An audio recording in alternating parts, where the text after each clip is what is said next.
Welcome to the deep dive. Today, we are taking this massive stack of historical accounts, genetic research, and local folklore to try and solve one of the ultimate cold cases. Yeah, we are digging into the mystery of the Yeti.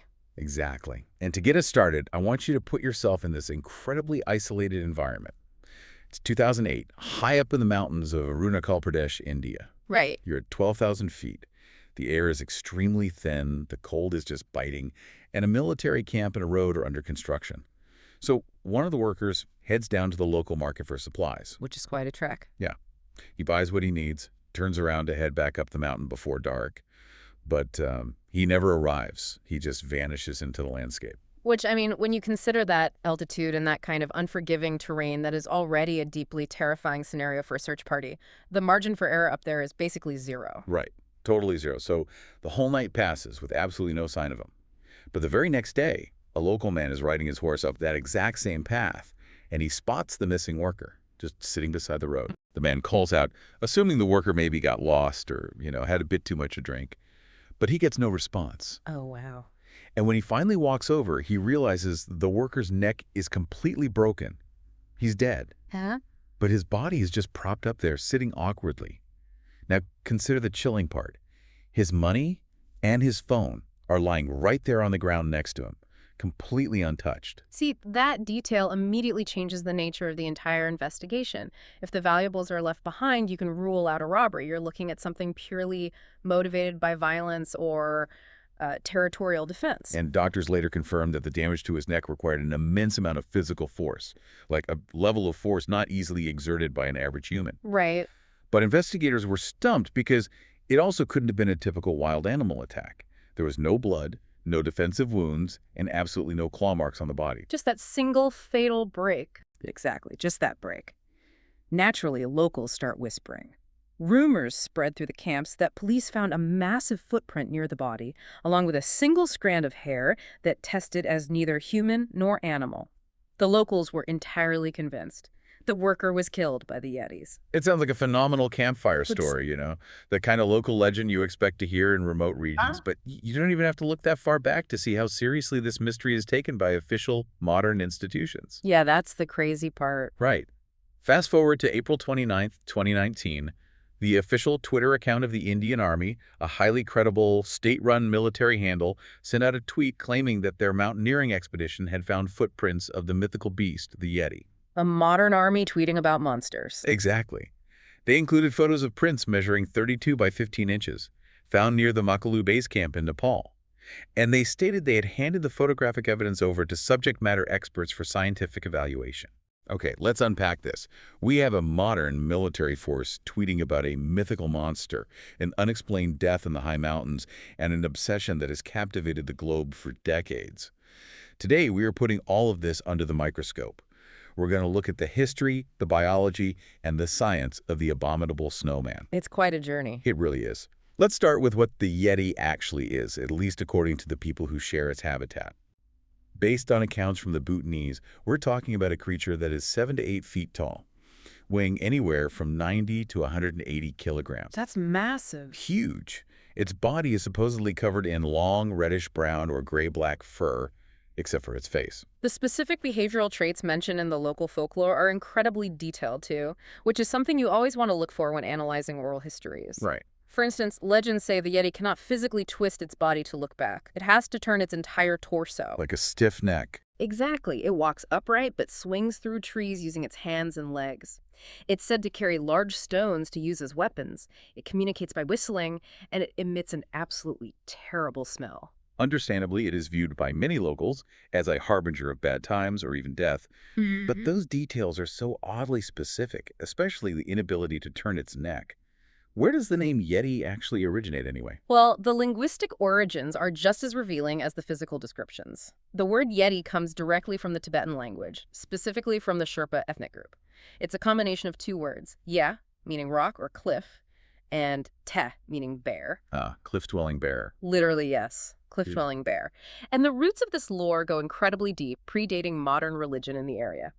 If you look at the 12th century Tibetan religious text, the Mani Kaboom, there is a profound mythological origin story that connects humans directly to the Yeti. This brings us to the Bodhisattva monkey story, which is just a fascinating piece of cultural history. For those who might not know, a bodhisattva is an enlightened being in Buddhism who delays their own nirvana to help save suffering beings. Right. So the myth goes that a bodhisattva monkey was sent to meditate in Tibet.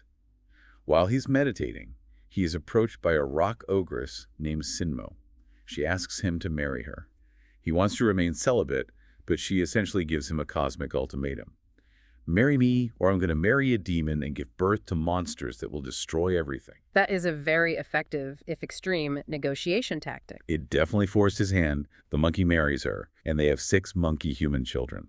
According to this mythological lineage, these children kept evolving, generation after generation, until fully formed humans were born. But the lore specifically states that some of those previous generations didn't fully evolve. Exactly. They're left behind as an intermediate step. And those unevolved ancestors, those are the Yetis. It is a brilliant narrative way for ancient cultures to explain a creature that seemed so close to human, yet so wild. It essentially mirrors the concept of an evolutionary missing link centuries before modern biology formalized the idea. Yeah, that's so true. Keep that concept of a half-ape, half-human ancestral bridge in the back of your mind, because we are going to revisit the actual evolutionary science of that later. The historical timeline of these encounters is vast, too. It goes way back. Way back. In 326 BC, when Alexander the Great conquered parts of India, he demanded to see a Yeti. But the locals refused, telling him the creature could only survive at high altitudes and would die if brought down. How does that narrative shift when Western explorers start entering the region in the 19th century? That is where you start seeing a fascinating pattern of Westerners trying to force foreign biological frameworks onto local wildlife. In 1832, the British naturalist Brian Hodgson spots a giant black-furred creature. He writes about it, but he misidentifies it as an orangutan. But orangutans are native to Indonesia and Malaysia, not the Himalayas. Exactly. But because Hodgson couldn't categorize what he saw, he defaulted to a primate he already knew about, rather than listening to the locals. Then you see a steady drumbeat of evidence starting to build. In 1889, Major L.A. Waddell finds hominid-like footprints going up a glacier. In 1921, Charles Howard Bury is returning from an Everest expedition and finds massive prints.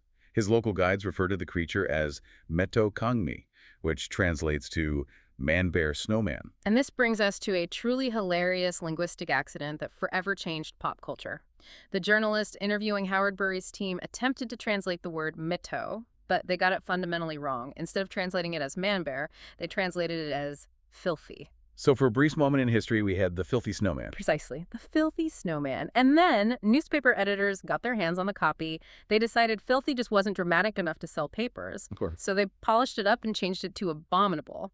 Due to a sloppy translation and some sensational newspaper editing, the legendary phrase, abominable snowman, was accidentally coined. I mean, can you imagine? A mistranslation birthed the most famous monster moniker in history. It's incredible. By 1937, 7 different expeditions had reported finding footprints in the snow, and 2 had claimed actual visual sightings.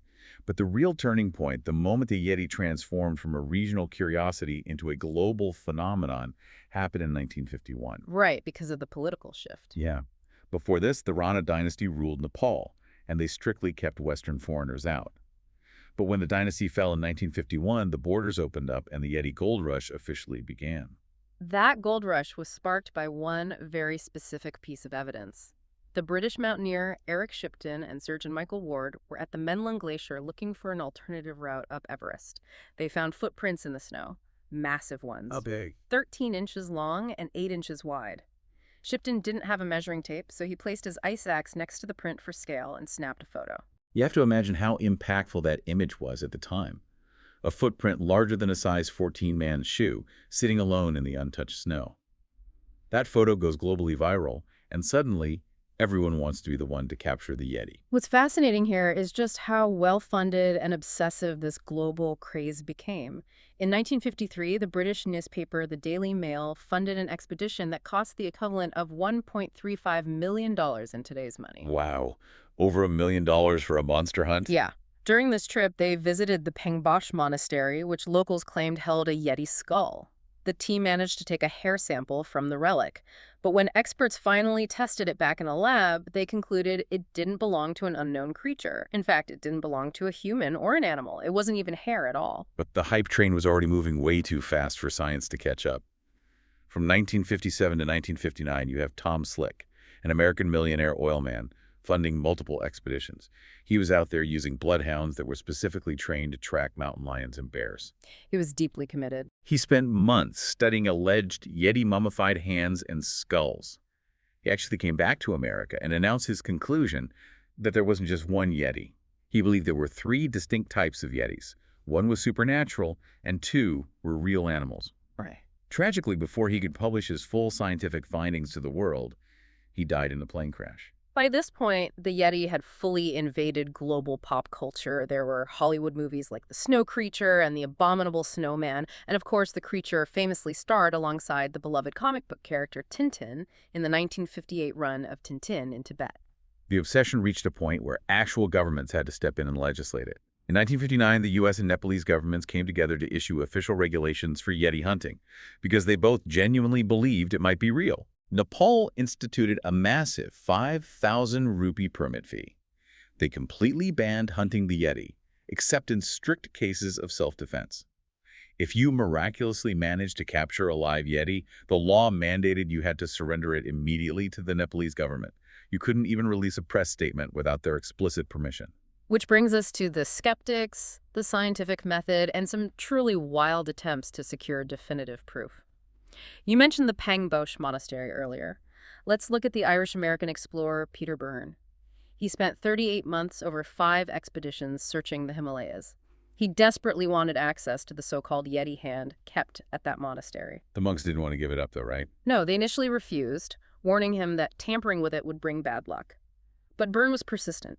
He eventually convinced them to trade 1 finger from the hand in exchange for a substantial donation to the monastery. Okay, but how do you go about transporting a potentially priceless mythical artifact across international borders in the 1950s? You enlist the help of Hollywood royalty. Byrne gets his friend, the legendary actor James Stewart, and his wife Gloria to help. Gloria Stewart literally smuggled the Yeti finger into London by hiding it inside her lingerie bag to bypass customs. That is insane. But after all that international espionage, Professor William Osman Hill at London University analyzes the bone and drops a bomb. It is just a human finger. A disappointing end to a great spy story. But the push for scientific clarity didn't stop there. Take Reinhold Messner. He is widely considered the greatest living mountaineer. For years, he was a staunch Yeti skeptic, calling the whole thing absolute nonsense. But in 1986, while lost on an old Tibetan path, he had an encounter. An encounter that changed everything for him. Yeah, he saw a massive, dark creature about 7 feet tall, standing upright, running incredibly fast, and jumping between trees. Did that encounter finally crack his skepticism? It did more than crack it. It sparked a 12-year obsession. Messner dedicated over a decade to tracking this creature down across the Himalayas. And his ultimate conclusion wasn't that he saw a monster. He concluded the Yeti is actually the Himalayan brown bear. Here's where it gets really interesting. Daniel C. Taylor, another explorer, came to a very similar, yet beautifully specific conclusion. The king of Nepal had advised Taylor to search the dense, relatively unexplored Barun Valley. Taylor goes in and finds fresh footprints that look remarkably like the Yeti prints everyone has been hunting. But he notices something crucial. The footprints have deep nail marks. Which hominoids don't have. Right. To break that down simply for a moment, creatures in the human and ape family have flat fingernails, just like you and I do. We don't have sharp protruding claws that would gouge deeply into the hard snow the way a bear's claws would. So Taylor tracks the creature to a nest, finds a hair sample, and runs a DNA test. The result: it's a specific species of bear known locally as the Rukvalu, or the tree bear. Taylor's work is brilliant because he also deconstructs that famous 1951 Shipton footprint photo, the one at the ice axe that started the whole craze. Yeah, how did he explain that? Taylor explains the mechanics of how bears walk in deep snow. A bear will place its hind legs into the exact same holes created by its front legs. When the hind paw steps into the front footprint, the weight and the shifting snow erase the front claw marks. Oh. And because it's not a perfectly aligned overlap, the 2 prints combine to create a massive, elongated shape. An overlap that perfectly measures out to a 12 or 13-inch human-like bipedal footprint. Add in a little melting from the sun to smooth out the edges, and you have a monster's track. What about the toe shapes, though? The Shipton photo looked like it had a thumb. Taylor explains that too. Bear cubs often squeeze their paws inward when they walk, especially because they use that gripping motion to climb trees to find food. When they squeeze their paws in the snow, it leaves a distinct indentation on the side that looks exactly like a human thumb. That makes perfect sense. And there's a vital, almost scandalous detail here. Taylor noted that when he requested the Shipton photos from the Royal Geographical Society, they actually sent him 2 photographs. The second photo clearly showed obvious bear prints trailing away from the main track. Wait, why would a prestigious scientific society deliberately withhold the second photo from the public? Because a bear footprint doesn't sell newspapers or fund expeditions. The media completely ignored that second photo because it ruined the mystery. Wow. And Taylor wasn't the only one to reach this conclusion. If we look back through the century, the bear theory kept popping up. In 1939, Nazi zoologist Ernst Schaefer goes to Tibet, shoots a creature the locals call a Yeti, and finds out it's just a Tibetan bear. Sir Edmund Hillary, the first man to summit Everest, spent months searching for the Yeti and definitively declared it a myth born of local superstition. Modern genetics have only cemented this reality. In 2014, Oxford geneticist Brian Sykes ran DNA tests on more than 30 alleged Yeti hair samples submitted from around the world. And testing old hair is incredibly difficult because DNA degrades rapidly when exposed to UV radiation, moisture, and bacteria. Right, but almost all the samples came back as known animals, mostly horses or bears. 2 samples initially showed up as unknown. This caused a brief media frenzy, but when other scientists peer-reviewed the data, they found a sequencing error caused by the degraded DNA. The 2 unknowns were actually just fragmented sequences of a rare subspecies of the Himalayan brown bear. A New York university did another comprehensive study in 2017. They analyzed 9 separate samples, including hair, bone, and teeth. The result: 8 of the samples were bears, and 1 was a dog. A dog. A dog. Which brings us full circle to that incredible hook about the 2008 murder in Arunachal Pradesh. A pair of BBC journalists, Andrew Benfield and Richard Horsey, traveled there to investigate that exact story. They managed to pull the official police report for the worker's death. What did it say? The report simply stated cause of death unknown. There was 0 mention of a Yeti and 0 mention of massive footprints. They tracked down the doctor who examined the evidence, too. He explained that when he tested the material found near the body, it didn't register as human or animal because it wasn't biological hair at all. It was plant material. It was likely just a piece of a fibrous leaf or a tree branch that had stuck to the body in the wind. The locals assumed a Yeti attack. Rumors spread through the camps. Details were exaggerated through retellings. And suddenly a tragic, unexplained workplace death became a monster story. It is a perfect example of how a myth snowballs. Which really makes you wonder, why do we want to believe this so badly? You and I live in the era of smartphones. Everyone have a high-definition camera in their pocket. If a 7-foot bipedal ape was roaming the Himalayas, you would think we'd have a clear photo by now. It comes down to the deep psychology of belief. A lot of this is driven by societal conditioning. If you are told these stories from childhood by everyone in your community, it becomes ingrained in your reality. That makes sense. But on a broader global scale, the Yeti represents a profound psychological desire for escapism. We live in a heavily corporate, consumer-driven, predictable world. The idea that there is a massive, untamed creature surviving out in the extreme wild, it connects us to a sense of mystery and true freedom that we feel we've lost. I can understand the appeal of that escapism, but the frustrating thing is, we don't need made-up creatures to be fascinated by nature. We're ignoring the real, incredible marvels right in front of us. The Himalayas are home to the snow leopard, an absolutely majestic animal, but there are only about 4,000 of them left in the wild. We are so busy hunting ghosts that we are letting real magic go extinct. And experts estimate that 80 to 90% of the species on Earth are completely undocumented. The world is full of real discoveries happening right now, hiding in plain sight. Exactly.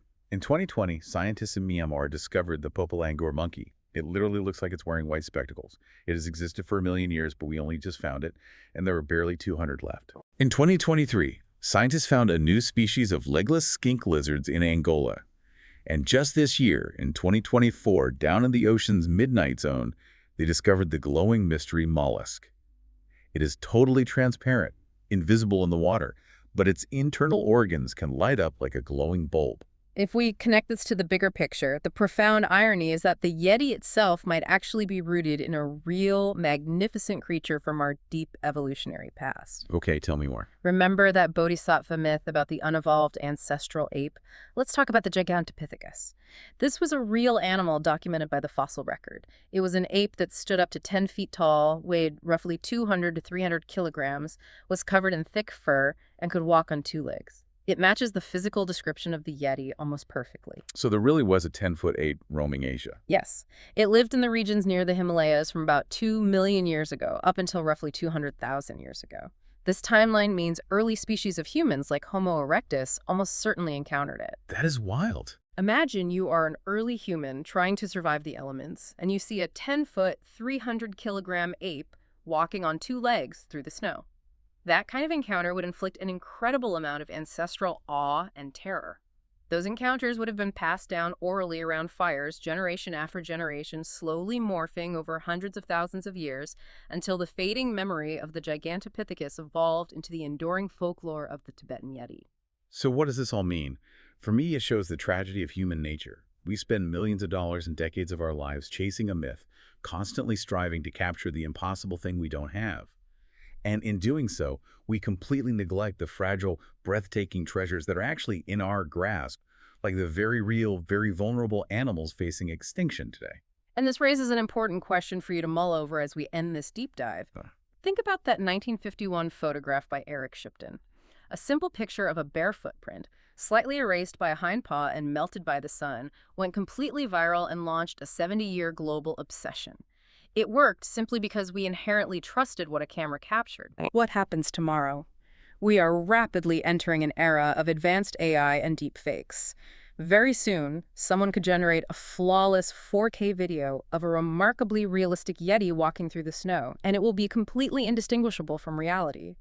In a world where seeing is no longer believing, how will we separate our deep-seated psychological need for modern myths from the actual truth? That is a fascinating and slightly terrifying thought to leave on. Thank you so much for joining us on this deep dive. Keep questioning the mysteries of the world, and we will catch you next time.